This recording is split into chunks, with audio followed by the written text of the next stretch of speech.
नमस्कार.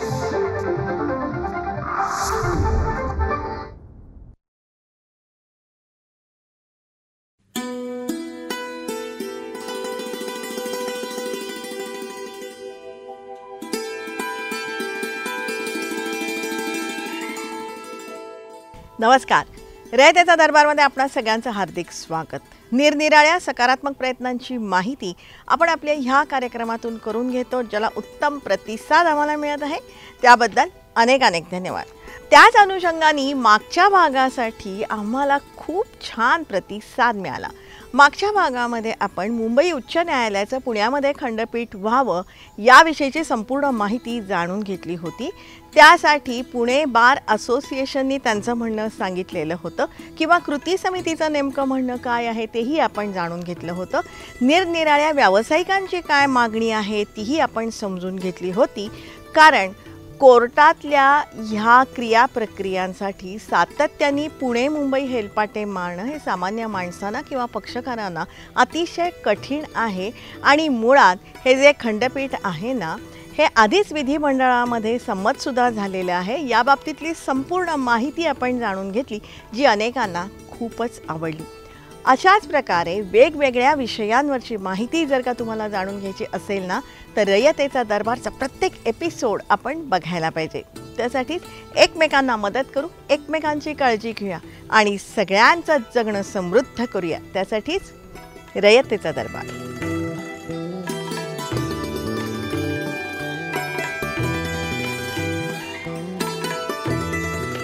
रयतेचा दरबारमधला आपला आजचा विषय खूप छान आहे, अभ्यासपूर्ण आहे, माहितीपूर्ण आहे, तुम्हाला सगळ्यांना अतिशय आवडेल.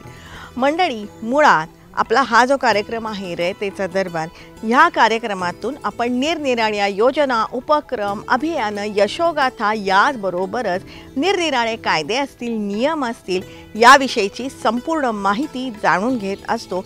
यामागचा उद्देश एकच आहे, जनजागृती. हल्लीच्या धकाधकीच्या आयुष्यामध्ये आपल्याला सर्व बाबींकडे लक्ष देणं शक्य होत नाही. आपले हक्क, अधिकार हे जपायला सुद्धा आपल्याला वेळ मिळत नाही. अर्थात त्यासाठी समाजामध्ये निरनिराळ्या संस्था शासनाबरोबर कार्यरत असतातच. त्यातलीच ग्राहकांचं हित जपणारी संघटना म्हणजे अखिल भारतीय ग्राहक पंचायत. या ग्राहक पंचायतीद्वारे निरनिराळ्या विषयावरती सातत्याने जनजागृती करण्यात येत असते. त्यामागे त्यांचा उद्देश एकच आहे, ग्राहकांचं हित जपायचं आणि त्यांना संरक्षण द्यायचं. त्याचबरोबर ग्राहकांच्या ज्या तक्रारी असतात ना, त्यांचंही निवारण करण्यात येतं आणि या सर्वांसाठी ग्राहक संरक्षण कायदाही आपल्याकडे आहे. आणि मंडळी, ह्या कायद्याद्वारे आपण सगळे जे ग्राहक आहोत ना, त्यांना एक प्रकारचं संरक्षण मिळत असतं. त्याच अनुषंगानं ग्राहक पंचायतीद्वारे एक राष्ट्रीय मुद्दा घेण्यात आला आहे. तो मुद्दा आहे टोल आकारणी. ग्राहक पंचायतनी जनजागृती करायला सुरुवात केली आहे, सरकारला लिहायला सुरुवात केली आहे आणि आम्ही आता हा राष्ट्रीय मुद्दा म्हणून पूर्ण ग्राहक पंचायत जे पूर्ण देशभरात आहे, आमचे म्हणजे 38 प्रांतांमध्ये आम्ही आहेत, जवळजवळ 400 जिल्ह्यांमध्ये आहे. तर तिकडून आता आम्ही पत्र देखील पाठवणार आहे सरकारला आणि बऱ्याच ठिकाणच्या टोल नाक्याचं आम्ही परत निरीक्षण करणार आहे की किती इथं कलेक्शन होतं. मंडळी, ह्या टोल आकारणीबाबत कुठेतरी असमाधान आहे. ग्राहकांनी जागृतच राहायला पाहिजे आणि याचा अभ्यास केला पाहिजे. सरकारला लिहिलं पाहिजे, इथं टोल वाढवू नका, जास्त आहे टोल, आणि त्या संदर्भात RTI केलं पाहिजे. RTIमधनं माहिती मागितली पाहिजे. आणि आता तिथं त्यांनी सांगितले डिस्प्ले बोर्ड लावा, हे लावा, ते लावा, पण कुठंही ऑनलाईन नाही आहे सिस्टीम. इवन फास्टॅग आत्ता जे काय आहे ते देखील ऑनलाईन नाही आहे. आता तुम्ही विचार करा, 200 टोल नाके पकडलेत कुणी, CBIनी परवा, आणि त्यातमध्ये महाराष्ट्रातले पण काही टोल नाके आहेत आणि बाहेरचे पण काही टोल नाके आहेत. मंडळी, ग्राहकांना जो कर आकारला जातो ना, त्या बाबतीतली संपूर्ण माहिती ग्राहकांना देणं बंधनकारक आहे. तसे कायदे सुद्धा आहेत. आणि म्हणूनच आज आपण टोल आकारणी, वसुली, त्या बाबतीतले कायदे, नियम, क्रियाप्रक्रिया, वस्तुस्थिती याविषयीची संपूर्ण माहिती जाणून घेणार आहोत. टोल जेव्हा लावला जातो तेव्हा मोटर वाहन कायदा 1956 कलम 20चा आधार घेतला जातो, बरोबर आहे. पण त्याच कलम 20 मध्ये कॅपिटल आउटले ही सुद्धा संज्ञा आहे. की कॅपिटल आउटलेमध्ये तुमची प्रोडक्ट कॉस्ट, त्याच्यानंतर मेंटेनन्स, तुमचा इंटरेस्ट, या सगळ्या गोष्टीमध्ये हो गणला जातो. तर कॅपिटल आउटले दुर्दैवाने कुठल्याही आजही राज्य सरकार किंवा केंद्र सरकारच्या कंत्राटामध्ये कॅपिटल आउटले हा जाहीर करत नाहीत.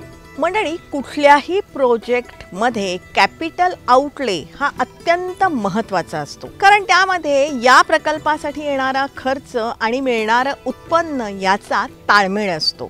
नेहमी capital outlay versus cost sheet versus project cost हे कन्फ्युजन निर्माण करून ठेवलेलं आहे, लक्षात घ्या. कॅपिटल आउटले जर जाहीर झाला तर मला असं वाटतं की आजच्या घडीला 50% टोल हे बंद होतील, कारण त्यामुळे हे कळेल की एक्झॅक्टली खर्च किती झालेला आहे आणि वसूल किती झालेला आहे.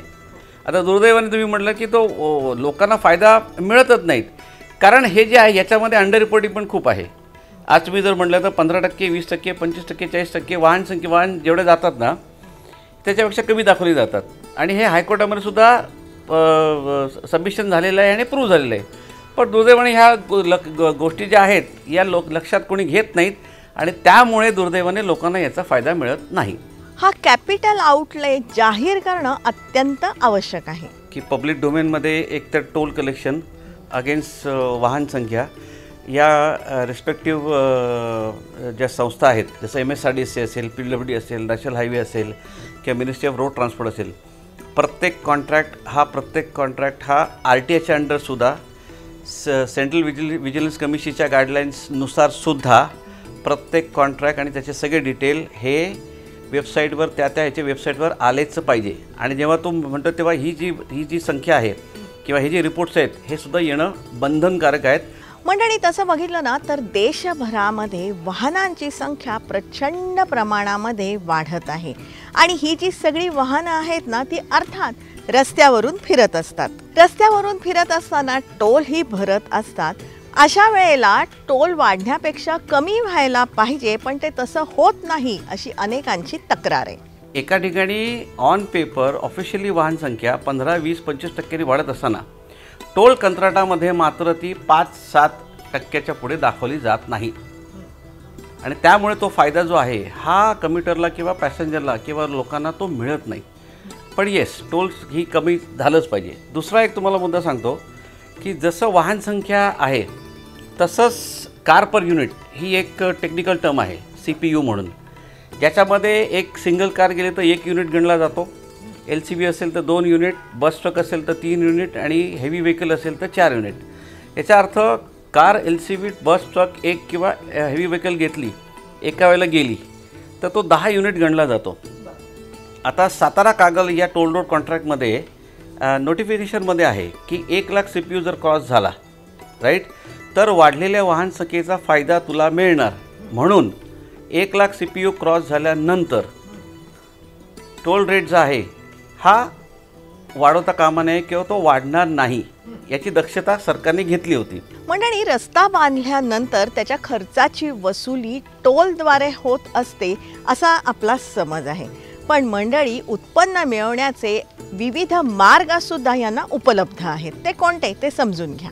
पण तुम्हाला हे सांगितलं जात नाही की प्रकल्प म्हटला तर टोलमधला पैसा आला, त्याच्या आजूबाजूला जी जमीन असते त्याचं कमर्शियल एक्सप्लॉयटेशन आलं, व्यापारीकरण आलं, तो पैसा आला, म्हणजे लीजवर देणं किंवा सरकारने विकलं तर, किंवा त्याच्यामध्ये इंडस्ट्री आली तर, त्याच्यामध्ये फूड प्लाझा, त्याच्यामध्ये काय ते टोल पेट्रोल पंप वगैरे आले, किंवा कमर्शियल कॉम्प्लेक्सेस आणले, हॉटेलं आली, किंवा कुठलंही दुकान, जमिनीचं जे काही कमर्शियल एक्सप्लॉयटेशन होतं, ॲडव्हर्टायझिंग असेल, आज तुम्ही प्रत्येक ब्रिजवर ॲडव्हर्टायझिंग देता, तुम्ही होर्डिंग्स बघता, तर ह्या सगळ्या जाहिरातींमधनं, कमर्शियल एक्सप्लॉयटेशनमधनं आणि टोलमधनं हा सगळा मिळून जो खर्च येतो तो प्रोजेक्ट कॉस्टमध्ये टोल सगळ्या वसुली म्हणून दाखवणं अपेक्षित असतं. पण तुम्हाला फक्त आणि फक्त टोल एवढंच सांगितलं जातं. रस्त्याच्या देखभालीसाठी किंवा मेंटेनन्ससाठी टोल आकारणी केली जाते, पण त्याही बाबतीमध्ये नेमका कायदा काय आहे तोही आपण समजून घेऊया. एखादा टोल वसुली झाल्यानंतर सो कॉल्ड तुम्ही जो टोल मेंटेनन्सच्या नावाखाली कंटिन्यू करता, तर तो नियम असा आहे की तो 40%वर आणला पाहिजे. एकाही प्रोजेक्टमध्ये तो 40 ऑन पेपर आहे, कायद्यामध्ये आहे. मुंबई पुणे एक्सप्रेसवेची याचिका उच्च न्यायालयामध्ये प्रलंबित आहे. मुंबई पुणे एक्सप्रेस आज खर्च साधारणपणे 1500-1700 कोटी आला होता. 2000 साली साधारणपणे तो रफली आकडा 1600 आहे. 1600 कोटी त्यावेळेला खर्च झाला होता. आणि त्यावेळेचा कॉस्ट शीट त्यावेळेचं कॅश फ्लो लक्षात घ्या. प्रत्येक ह्याचा कॅश फ्लो असतो की किती वर्षांमध्ये किती मिळणं अपेक्षित आहे. तर तो आकडा साधारणपणे 4600 कोटी रफली क्रॉस होत होता, जो आमच्या हिशोबाप्रमाणे ज्याची आज याचिका प्रलंबित आहे माननीय उच्च न्यायालयामध्ये, तो नोव्हेंबर 2016ला क्रॉस झाला होता. कॉन्ट्रॅक्टरनी दिलेल्या सांगितलेल्या आकड्यांनुसार. पण याच्यामध्ये तुम्ही 25-40% गृहीत धरा, म्हणजे तो आकडा कधीच आधी क्लिअर झाला होता. पण ठीक आहे, आपण त्याने दिलेला आकडा गृहीत जरी धरला तरी नोव्हेंबर 16ला तो 4600 कोटीचा आकडा झाला. म्हणजे 1600 कोटी कॅश फ्लोप्रमाणे 4600 कोटी मिळणार होतं. मग त्याच्यानंतर बंद होणं अपेक्षित होतं. अपेक्षित टोल वसुली न होण्यामागे टोल माफी असलेल्या वाहनांची प्रचंड संख्या असं कारण पुढे केलं जातं. ह्या प्रकल्पामध्ये दिवसाला 10,000, 12,000, 15,000 एक्झम्प्टेड व्हेकल दाखवले जातात.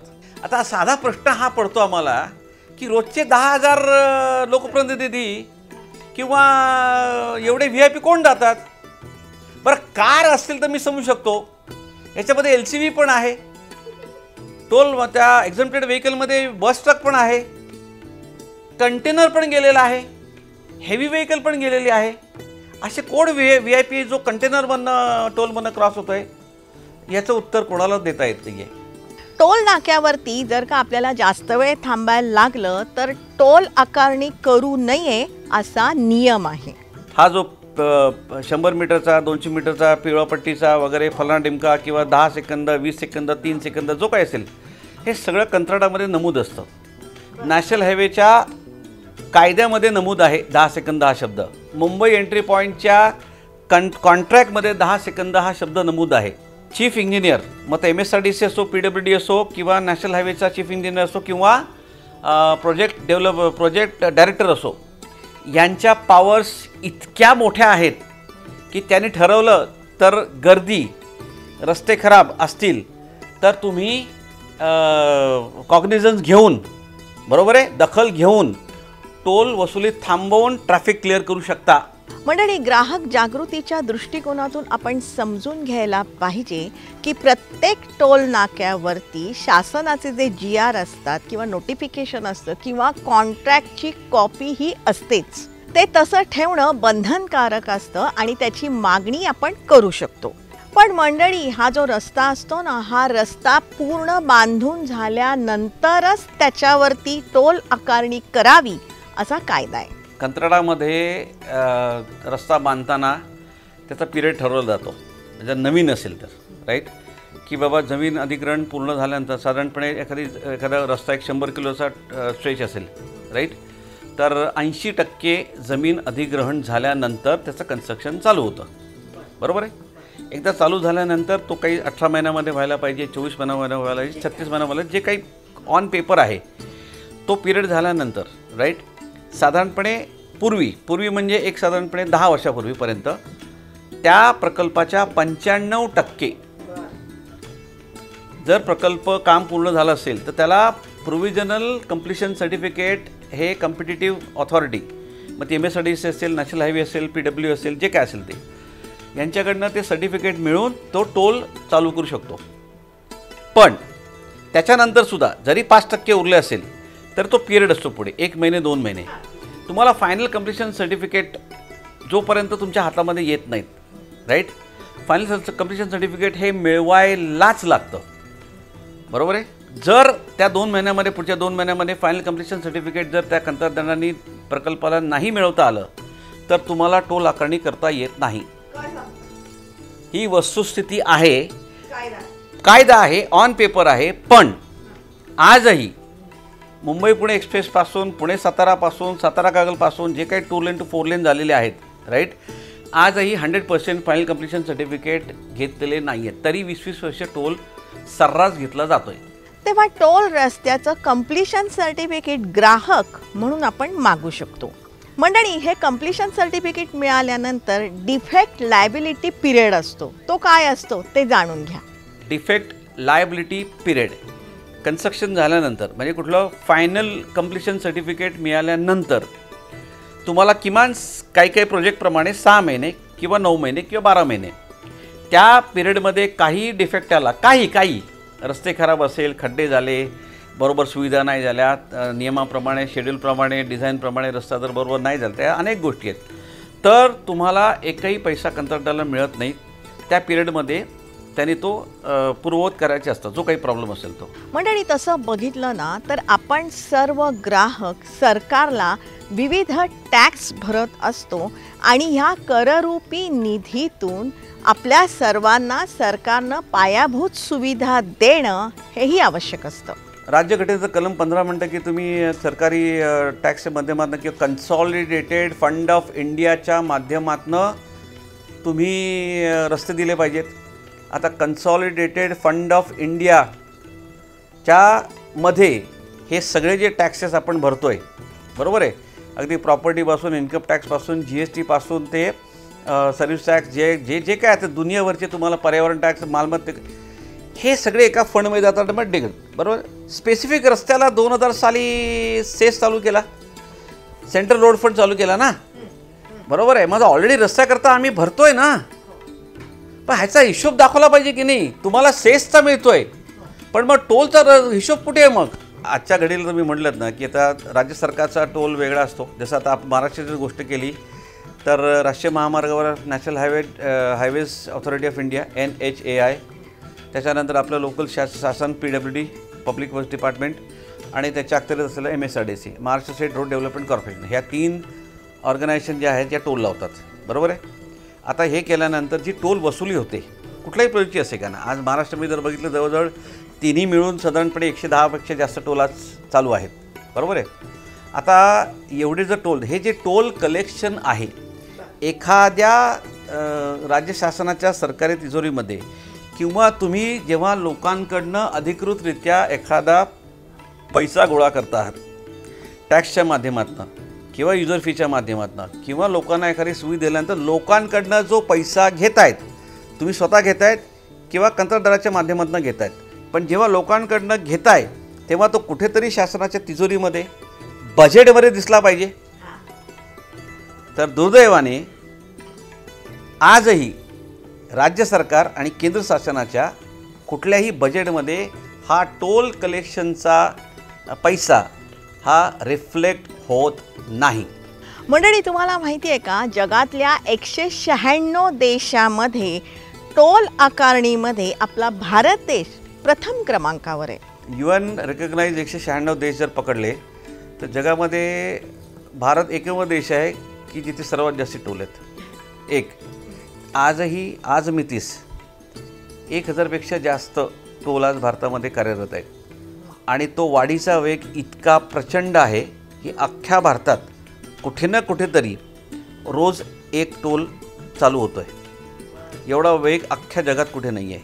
2, जगामध्ये जिथे प्रचंड मोठा खर्च आहे, जसं आता प्रचंड मोठ्या नदीवर पूल बांधायचा आहे, बरोबर आहे, किंवा रेल्वे ब्रिज बांधायचा आहे, किंवा एक फ्रीवे बांधायचा आहे, की ठीक आहे आता गरज, फक्त मोठे महामार्ग, सुपरवेज, एक्सप्रेसवेज, फ्रीवेज, मोठ्या नदीवरचा पूल किंवा समुद्रावरचा पूल ज्याला प्रचंड खर्च येतो, अशाच ठिकाणी टोल आहेत, बरोबर आहे. बऱ्यापैकी म्हणजे इवन तुम्ही जर आजूबाजूचे देश घेतले तर श्रीलंका, पाकिस्तान, बांगलादेश, भूतान, नेपाळ, हेच फक्त मोठा रोड असेल, एक्सप्रेसवे असेल किंवा नदीवरचं मोठं, जिथे प्रचंड खर्च येतो. आपल्याकडे रस्ता म्हटला तर टोल, आपल्याकडे टोल एक्झम्पशन, मुळात पहिलं माफी द्यायची काय गरज आहे, बरोबर आहे. जगात अगेन 196 देशांपैकी फक्त भारतातच टोल माफी आहे. तुम्ही कुठेही जा, कुठल्याही कंट्रीमध्ये जा, स्पेशली USA किंवा UK किंवा युरोपियन कंट्रीज, अगदी तुमचा राष्ट्राध्यक्ष जरी गेला ना तरी टोल कट होतो आणि त्याचं ऑफिस त्याला रिएम्बर्स करतं. आपल्याकडे सगळं फ्री दिलेलं आहे.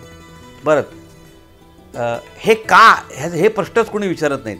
मंडळी, या टोल वसुलीतून प्रचंड कर जमा होतो. त्याचं हे एक उदाहरण आहे. मंडळी, एका दिवसाचा बस आणि ट्रक याचा जर का हिशोब बघितला ना तर 1 करोड बस आणि ट्रक टोल पास करत असतात. त्यांचा टोल किमान 500 रुपये जर का आपण समजला ना तर 365 दिवसाची टोल नाक्यांची वसुली फक्त बस आणि ट्रकची 1,82,500 कोटी रुपये इतकी होते. 2008 साली केंद्र सरकारने कायदा पास केला BOT म्हणजे बिल्ड ऑपरेट अँड ट्रान्सफर, आणि त्यानुसार हे प्रायव्हेट टोल संदर्भातले प्रायव्हेट रोड संदर्भातले गोष्टी सुरू झाल्या. आता त्यातमध्ये कसं आहे की सरकारकडे फंड नव्हते, त्यामुळं हे प्रायव्हेट पार्टीज येत आहेत आणि ते फंड देत आहेत, हे चांगली गोष्ट आहे, परंतु त्याला कुठलंच लिमिट नाही राहिलेलं आहे किंवा पारदर्शकता नाही आहे. कागदावर तुम्ही खूप काही विचारू शकता, लोक माहिती अधिकार वापरत नाहीत, लोक कंत्राट वाचत नाहीत, लोक कायदे वाचत नाहीत, लोक साधी विचारणा करत नाहीत. विचारायला काय होतंय, तुम्ही जर चांगले रस्ते, बरं सुप्रीम कोर्टाच्या हायकोर्टच्या ऑर्डर्स आहेत त्याचा दाखला द्या ना. एखाद्या कॉन्ट्रॅक्टमधनं तुम्ही टोल रोडमधनं जाताय, ती कॉपी वाचायला किती वेळ लागतोय, जाणून तर घ्या. आणि म्हणूनच मंडळी, टोल आकारणी आणि वसुलीमध्ये पारदर्शकता असावी अशी सर्व ग्राहकांची अपेक्षा आहे. आणि करदाते म्हणून आणि ग्राहक संरक्षण कायद्यान्वये सुद्धा ही मागणी आपण करू शकतो. या सगळ्या परिस्थितीमध्ये सुद्धा आशादायक चित्र हे एकच आहे की एस्पेशली महाराष्ट्रामध्ये जिथे महामार्ग हेल्पलाईन आहे, जी मंत्रालयातून ऑपरेट होते, त्याचा नंबर आहे 9833498334. तुम्ही महामार्गावर कुठेही अडकला असाल, ॲक्सिडेंट झाला असेल, टोलवर अडकला असाल, तर मला महामार्गावर कुठलाही प्रॉब्लेम असेल, या हेल्पलाईनला जर नंबर केला तर माझा अनुभव, कारण मी महाराष्ट्र 10 वेळा पालथा घातलेला आहे बाय रोड, तर तुम्हाला मदत मिळते. तिकडनं स्थानिक पोलिसांना कळवलं जातं आणि माझा अनुभव आहे की अगदी 5 नाही 10 मिनिटांमध्ये मदत येते म्हणजे येते. हा अनुभव माझा खूप चांगला आहे. म्हणजे त्याबद्दल महामार्ग पोलीस आणि मग ते गृह खातं किंवा मंत्रालयाने जी कोणी ही यंत्रणा सांभाळतात, ही हेल्पलाईन 9833498334 अत्यंत उत्तम कार्य करतात. हा माझा अनुभव अत्यंत चांगला सुखकारक आहे. शासनाने जर मनात आणलं ना तर 9833 सारख्या सगळ्या सुविधा होऊ शकतात.